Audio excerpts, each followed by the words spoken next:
Few minutes later.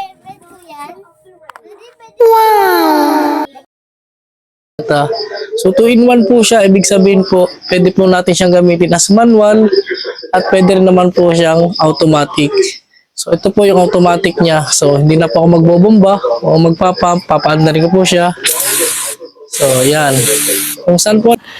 Sana all. So ibig po kasamang 5 nozzle. Kung gano'n ang kanyang buga. So para siyang triangle. Napakaganda ng bugat ba? Dalawa po yan.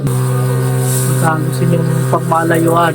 Sa mga gusto pong mag-avail nitong ating ganitong product o knapsack sprayer, so ilalagay ko po yung link sa ating comment section para kung gusto nyo magkaroon, order na rin po yun. Salamat po sa inyo and God bless.